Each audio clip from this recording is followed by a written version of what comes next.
ଶ୍ରୀରାମଙ୍କୁ ସ୍ୱାଗତ କରିବା ପାଇଁ ଭ୍ରାତା ଭରତ ରାମ ପାଦୁକା ଶିରରେ ଧରି ଅପେକ୍ଷା କରିଥିଲେ। ସରଜୁ ନଦୀ ତଟରେ ରାମ, ଲକ୍ଷ୍ମଣ ଏବଂ ସୀତାଙ୍କୁ ସ୍ୱାଗତ କରି ଅଯୋଧ୍ୟାକୁ ପାଛୋଟି ନେଲେ। ରାମଙ୍କ ଆଗମନରେ ଅଯୋଧ୍ୟାପୁର ଉତ୍ସବ ମୁଖରିତ ହୋଇ ଉଠିଲା। ପ୍ରଜାଗଣ ଆନନ୍ଦ ଉତ୍ସବରେ ମାତି ଉଠିଲେ। ରାମଚନ୍ଦ୍ର ଅନ୍ତଃପୁରରେ ପ୍ରବେଶ କରି ମାତାଗଣଙ୍କ ଆଶୀର୍ବାଦ ଲାଭ କଲେ। ବଶିଷ୍ଠ ଆଦି ମୁନିଗଣ ଶ୍ରୀରାମଙ୍କୁ ମୁଣ୍ଡନ କରାଇ ତୀର୍ଥ ଜଳରେ ଅଭିଷେକ କରାଇଲେ। ରାଜା ହୋଇ ଆନନ୍ଦ ମନରେ ଗାର୍ହସ୍ଥ ଜୀବନ ପାଳନ କଲେ। ଏକଦା ରାତ୍ର କାଳରେ ନଗର ମଧ୍ୟରେ ଭ୍ରମଣ କରିବା ସମୟରେ ଜଣେ ଗୃହସ୍ୱାମୀ ତାଙ୍କ ପତ୍ନୀକୁ ଅସତୀ ବୋଲି କହି ଘରୁ ବାହାରି ଯିବାକୁ ଧମକ ଦେଉଥିବା ଶୁଣିଲେ।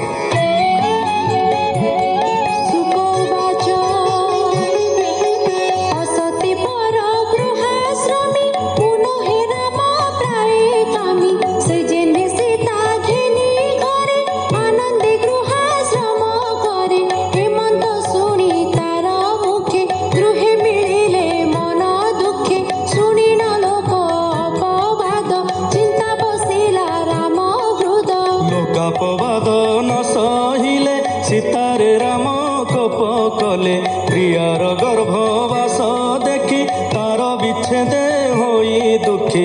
ଏ ଲୋକ ଅପବାଦ ଭୟ କରିବି କେବଳ ଉପାୟ। ଲକ୍ଷ୍ମଣ ରାଇ ରଘୁନାଥ ତା ସଙ୍ଗେ ଭାଳିଲେ କାନ୍ତ।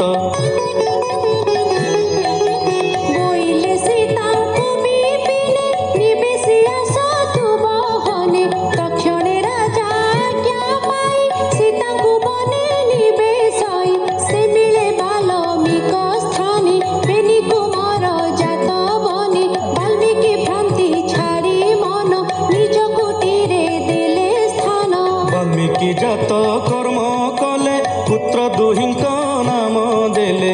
ପ୍ରଥମ କୁଶ ନାମେ ଖ୍ୟାତ, ଅନ୍ୟ ଲବ ନାମେ ବିଦିତ। ହେମନ୍ତେ କିଛି ଦିନ ଅନ୍ତେ ରାମ ଚଳିଲେ ସୀତା ପଥେ। ରାମ ଆଗମ ଶୁଣି କର୍ଣ୍ଣେ, ତକ୍ଷଣେ ବରୁଣ ଭୁବନେ।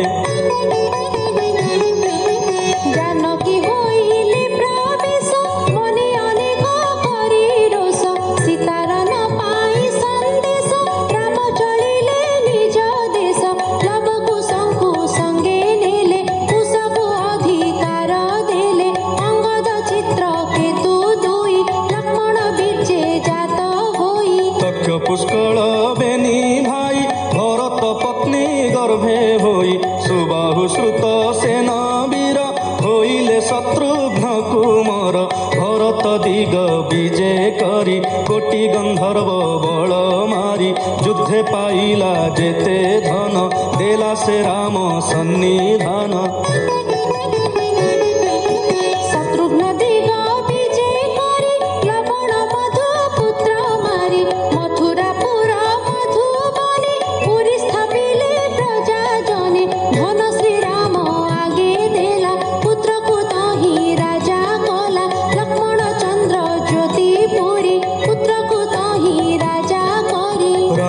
ଜାନକୀ ବିଚ୍ଛେଦେ ମନ ନ କଳ୍ପେ ରାଜପଦେ।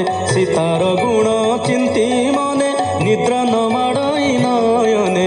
ସ୍ତ୍ରୀ ପୁରୁଷ ସଙ୍ଗ ଏହି, କେଶ ହେ ନର ଦେହ ବହି। ସେଦିନୁ ବ୍ରହ୍ମଚର୍ଯ୍ୟ କରି ରାମ ହୋଇଲେ ବ୍ରହ୍ମଚାରୀ।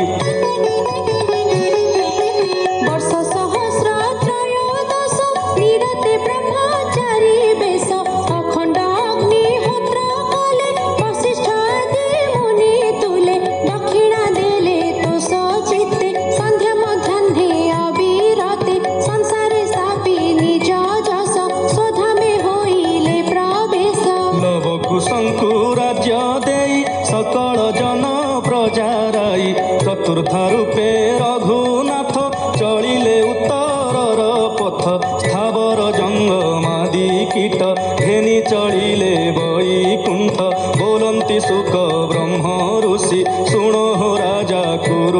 ବଂଶୀ ରାମଚରିତ ତୋ କୃତି ସଂକ୍ଷେପେ କହିଲି ମୁଁ ଯେତେ ରାମଚରିତ ପୁଣ୍ୟ କଥା ଜିଣି ଖଣ୍ଡାଏ ଭବ ବ୍ୟଥା ବୋଲଇ ଦାସ ଜଗନ୍ନାଥ ନବମ ସ୍କନ୍ଧେ ଭାଗବତ।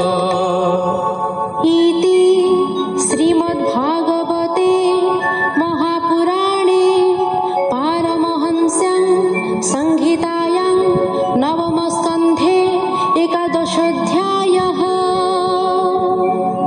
शुक उवाच शुण परीक्ष महीपति श्रीरघुनाथଙ୍କ सन्तति अतिथि कुशर नंदन निषद्ध तार तहु जन्म नभ ताहार हुए सुत ता पुत्र पुंडरीक ख्यात ता पुत्र क्षम धन्वा नाम रूपे सुंदर अनुपम इक्ष्वाकु वंशे राजा जेते तोते कहिली भविष्यते सुमित्र जाए कली जुगे एते नृपति हेबे भोगे आदित्य वंशानुचरित जे अबाभूत भविष्यत ताहांक जन्म ए संसारे शुणन्ते सर्व पाप हरे बोलई विप्र जगन्नाथ नवम स्कन्धे भागवत।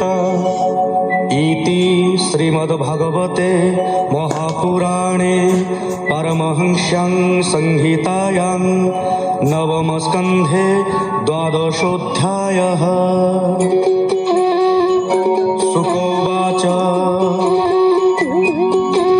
निमिजे इक्ष्वाकुर सुत ता वंशे जेते राजा जात जे कर्म कले अनुभवे शुण कहिबा तोते एबे से निमि वसिष्ठ संगते बसी भाଳିला यज्ञ अर्थे वसिष्ठ मोर यज्ञ कर मृत्युजे चारि बेदुबर वसिष्ठ तार मुख चाहि कहिले प्रिय भाव बहि इंद्र वरण कला मोते तो यज्ञ करिबि केमन्ते मु आगे इंद्र यज्ञ सारी पृथ्वी जे चारि बेदुबरी पछे करिबि यज्ञ तोर श्री निमि न देला उत्तर। वसिष्ठ इंद्र यज्ञ गले अन्य ब्राह्मणे निमि बोले यज्ञ आरंभिले हरसे संकल्पी सहस्र बरसे हेमंते इंद्र यज्ञ सारी निमिर वाक्य से सुमरी से यज्ञ करिबार आसे बेगे मिली